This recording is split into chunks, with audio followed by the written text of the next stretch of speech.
Olá, pessoal do primeiro ano. E aí, tudo bem?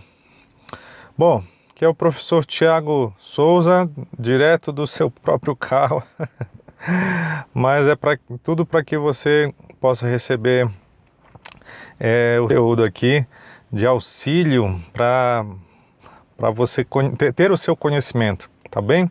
Esses são os esforços que a gente faz para que você não seja prejudicado, beleza? Bom, estamos aqui dando seguimento, né? Nas nossas aulas de matemática e geometria plana. Depois de vermos as relações métricas no triângulo retângulo, nós vamos agora ver como é que funciona a trigonometria no triângulo retângulo. Na verdade, é uma revisão. Isso aqui é assunto do ensino fundamental. Ô, saudade, hein? Quando as coisas eram mais fáceis. Então, bora rememorar isso aqui. Então, imagino que não vai ser nada difícil. Então, aproveite essa revisão. Bom, a gente estava vendo esse indivíduo na aula passada, o triângulo retângulo, só que nós vimos as relações métricas, ou seja, todas as medidas de um triângulo retângulo e toda a altura e tudo mais. Agora nós vamos mexer com a trigonometria. Trigonometria, ela vai fazer menção aos ângulos. Muito bem, deixa eu trazer aqui o que nós precisamos. Esse triângulo, sendo ele retângulo, ou seja, um dos ângulos vai ser o de 90 graus. Você está vendo ali, e o outro vai ser um tal de θ. Só precisamos disso, certo? Só precisamos desses dois ângulos para definir tudo aquilo que nós precisamos. Por que nós precisamos do de 90? Justamente para saber quem é a hipotenusa. Porque esse lado aqui, que é o oposto, hipotenusa, oposto ao ângulo de 90, desculpa aí se vai balançar muito a câmera, tá? Mas o bom é que a tela não vai balançar, só a câmera mesmo. Esse ângulo que é oposto, esse lado que é oposto ao ângulo de 90 é a hipotenusa. Beleza, e já vimos na aula passada que nós temos os dois catetos. Tá, mas quem é aqui? Bom, esse cateto que é oposto ao ângulo, nós chamamos de cateto oposto. Deixa eu escrever, cateto oposto. Fácil, né? Se ele está oposto ao ângulo, vai ser cateto oposto. E esse aqui, que está colado a ele, esse nós chamamos de cateto adjacente. Adjacente é a mesma coisa que vizinho. Adjacente. Então, ficou fácil. Na verdade, até por exclusão, né? Se um é o oposto, o outro vai ser o adjacente. Tudo o que nós precisamos reconhecer dentro de um triângulo retângulo, certo? Hipotenusa é o maior lado, oposto ao ângulo de 90. Definido um ângulo θ, então nós temos um cateto que é oposto a ele e um que é adjacente. Esse T quase não saiu aqui do cateto adjacente, né? Agora, beleza? Bom, vamos seguir então, né?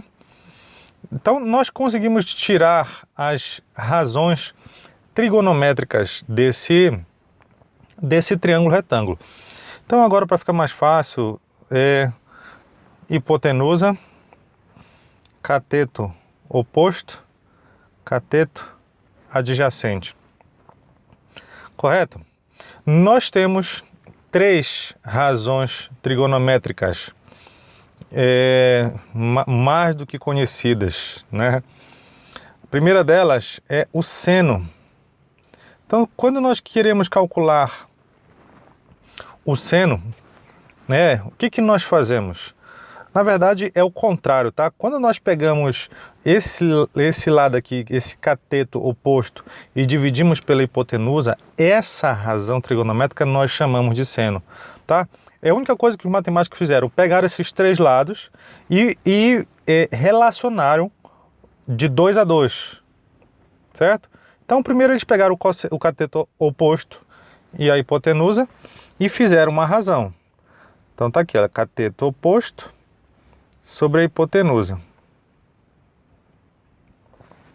E eles chamaram isso de seno do ângulo θ, essa razão trigonométrica. Tá bom.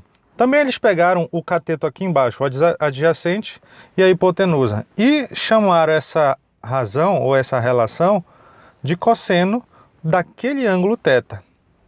Então é o cateto adjacente sobre a hipotenusa. Certo? E por fim eles relacionaram os dois catetos, o oposto sobre o adjacente, e eles chamaram isso de tangente. Então a tangente desse ângulo θ é o cateto oposto sobre o cateto adjacente. E daqui você mata a sua saudade do ensino fundamental. Certo? E aí, tá chorando, tá emocionado de lembrar essas coisas? Só isso. Seno, cateto oposto, hipotenusa. Cosseno, cateto adjacente sobre hipotenusa. Tangente, cateto oposto sobre cateto adjacente. Dá para perceber, ó, que se você dá para você calcular a tangente de uma outra forma também. Eu não sei se isso você já tinha visto. Mas tangente de θ, isso aqui pode ser uma boa estratégia, tá? Também é o seno sobre o cosseno, tá? Isso aqui é uma fórmula também, é uma razão trigonométrica. Se você pegar o seno e dividir pelo cosseno, você vai perceber lá na fórmula, olha, seno de θ é cateto oposto sobre hipotenusa e o cosseno é cateto adjacente sobre hipotenusa. Quando eu colocar um sobre o outro, eu vou cortar as duas hipotenusas, vai ficar cateto oposto sobre cateto adjacente, que é a fórmula do seno, da tangente. Então isso aqui é uma boa saída também, em muitos momentos. Muito bem. Nós temos o que chamamos de ângulos notáveis, porque os ângulos que são de 30, 45 e 60, eles aparecem muito nos exercícios. Então é preciso que nós tenhamos um trato diferenciado com esses três ângulos. E de preferência, né, daqui no nosso assunto, saber quanto vale o seno, o cosseno e a tangente desses referidos ângulos. Muito bem, então é isso que nós vamos tratar aqui. Bom, vimos na última aula, na aula passada, para ser mais exato, que num triângulo equilátero que você está vendo aí, ele tem algumas peculiaridades. Eu vou só refazer esse triângulo aqui para sabermos como é que chegou naquela figura. Então isso aqui é um triângulo equilátero que todos os lados valem L, tá? Então esse lado vale L, esse outro aqui vale L, o de baixo vale L, tudo bem? Quando eu desço uma altura aqui,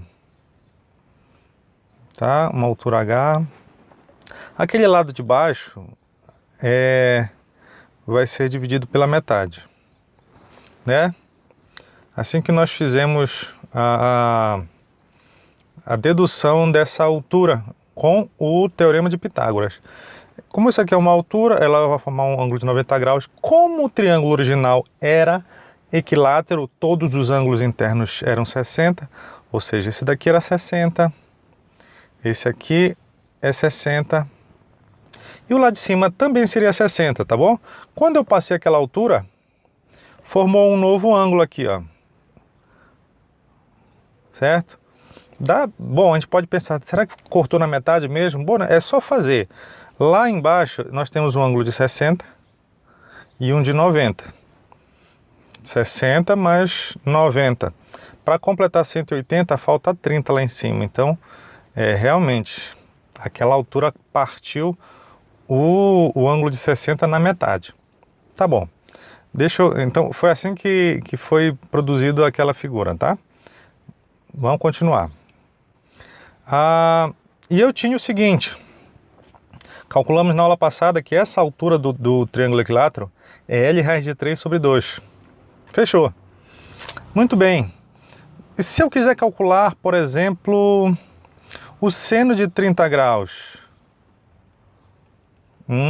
Olha o ângulo de 30 graus, está bem ali em cima. Seno é cateto oposto, então cateto oposto é L sobre 2, sobre a hipotenusa, que é L. Então bora lá.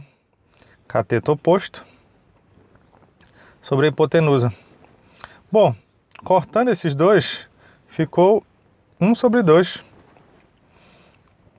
Então, o seno de 30 graus é meio. Interessante, hein? Beleza. E se eu quisesse calcular o cosseno de 30 graus? Aí, no caso, é o cateto adjacente, tá? Então, agora não vai ser L sobre 2, vai ser L raiz de 3 sobre 2, que esse é o cateto adjacente, é o cateto que está colado ao ângulo de 30. Então, L raiz de 3 sobre 2, sobre a hipotenusa, que é L. Bom, quando eu cortar esses dois L's, então o cosseno de 30 graus vai ser raiz de 3 sobre 2. Que coisa, hein? Ah, eu quero agora calcular a tangente. Bom, tangente de 30 vai ser o cateto oposto, que é L sobre 2, né? L sobre 2 aqui, sobre L raiz de 3 sobre 2. Aí corta esse L com esse L, corta esse 2 com esse 2, ficou 1 sobre raiz de 3, tá? Normalmente nós não deixamos uma raiz no denominador. Como é que faz para essa raiz ir para cima? Vou colocar aqui em cima, tá?